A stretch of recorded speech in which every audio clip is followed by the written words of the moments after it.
कुछ अनसुनी कुछ अनकही कहानियां। हर कहानी कुछ कहती है। आइए सुनते हैं आज की कहानी क्या कहती है। आज की कहानी है कलयुग का प्रभाव। किसी नगर में दो साहूकार रहते थे। दोनों की आपस में मित्रता थी। इनमें एक बड़ी उम्र का था। उसने एक दिन अपने मित्र से कहा, मित्र, मुझे विश्वास नहीं कि मेरा जीवन कितना शेष है।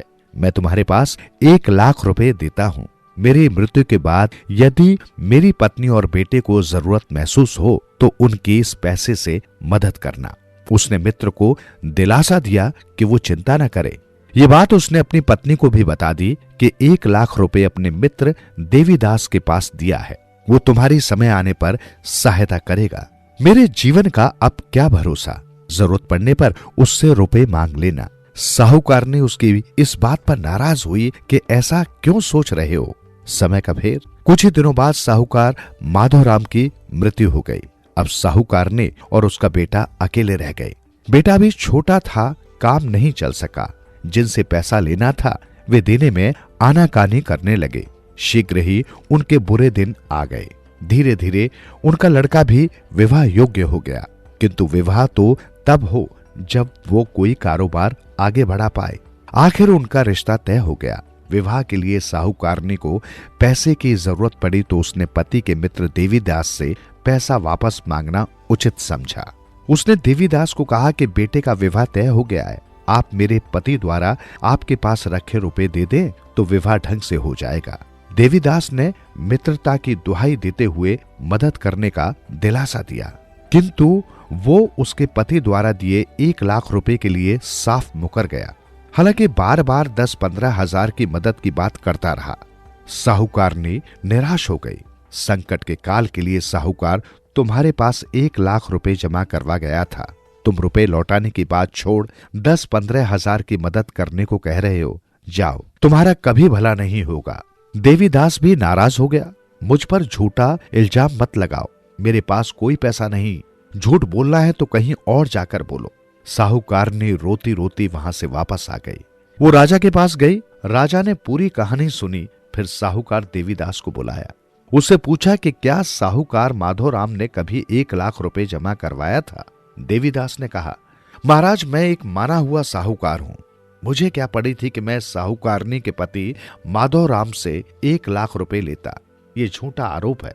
ये दरबार में सबूत पेश करें तो मैं मानूं। राजा ने साहूकारनी से कहा, कोई सबूत है? साहूकारनी ने कहा, महाराज, मैं अपने इकलौते बेटे के सिर पर हाथ रखकर कहती हूँ कि ये सच है। यदि ये बात झूठ हो तो मेरा इकलौता बेटा मर जाए। ऐसा कहते ही उसका इकलौता लड़का मर गया। राजा आश्चर्यचकित रह गया। बेटे के एकाएक मर जाने से उसे बहुत दुख हुआ। भरे दरबार में जो वो झूठी साबित हो गई। उसने अपने बेटे की लाश को अपने गठरी में बनाकर बांधा और सिर पर रखकर चल पड़ी। देवीदास प्रसन्नचित्त अपने घर लौट आया। साहूकार ने सिर पर अपने बेटे की लाश की गठरी उठाए एक नदी के किनारे जा पहुंची। गठरी उतारकर धरती पर रख दी और खुद रोती रही। कुछ देर बाद वहां एक बूढ़ा व्यक्ति आया जो लाठी की टेक लगाता एक ओर से आया और दूसरी ओर जाने लगा। उसने सोचा कि उस बूढ़े को अपनी व्यथा कथा सुनाए, शायद वो कोई मदद कर सके। उसने वृद्ध को पुकारा। वो उसके पास आया पर बैठा नहीं। साहूकारनी ने उसको अपनी सारी कहानी सुना दी। वृद्ध ने सारी बात सुनी और कहा, साहूकारनी, मेरे बस की कोई बात नहीं है। मेरा पहरा तो सतयुग में हुआ करता था। उस समय झूठ नहीं था। मुझे इस प्रकार की बातों का ज्ञान नहीं है। मेरे पीछे एक आदमी चला आ रहा है, शायद वो तुम्हारी कुछ मदद करे। कुछ देर बाद दूसरा व्यक्ति वहां आ पहुंचा। वो भी बूढ़ा ही था, परंतु पहले से कुछ कम। उसने भी साहूकारनी की बात खड़े खड़े सुनी और फिर उसकी मदद करने में असमर्थता व्यक्त की और आगे बढ़ गया। वो त्रेता युग का बूढ़ा था। उसके बाद वहां एक अधेड़ आदमी आया। उसके हाथ में भी डंडा था। साहूकारनी की बात सुनकर उत्तर दिया, मेरा पहरा तो द्वापर में था। उस समय ऐसी घटना नहीं घटी। तू मुझसे पीछे आने वाले कलयुग से पूछना। अब उसी का पहरा चल रहा है।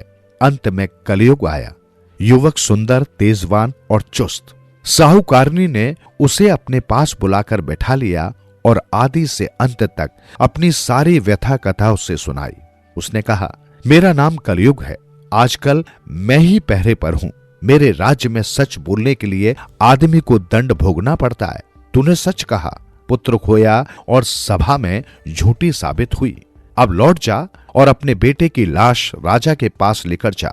अब ऐसे कहना कि तुझे साहूकार देवीदास से 4 लाख रुपए लेना था।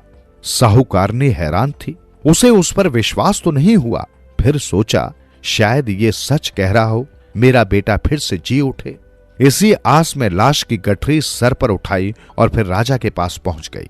राजा उसे देख बहुत गुस्से में आ गया। लाश से बदबू आ रही थी। साहूकारनी ने कहा, महाराज, मैंने झूठ कहा था कि देवीदास को मेरा 1 लाख रुपया देना है। कृपया आप उसे सभा में बुलाएं। राजा को दया आ गई। देवीदास को बुलाया गया। उसके आने पर राजा ने साहूकारनी को सच बताने का हुक्म दिया।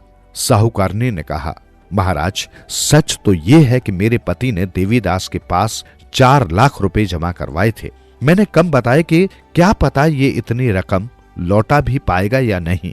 4 लाख की बात सुनकर देवीदास के पांव तले जमीन सरक गई। राजा को भी गुस्सा आ गया। उसने सिपाहियों को हुक्म दिया, साहूकारनी को बाहर निकाल दो। साहूकारनी ने फिर से अपने बेटे के सिर पर हाथ रखकर कसम खाने की आज्ञा मांगी।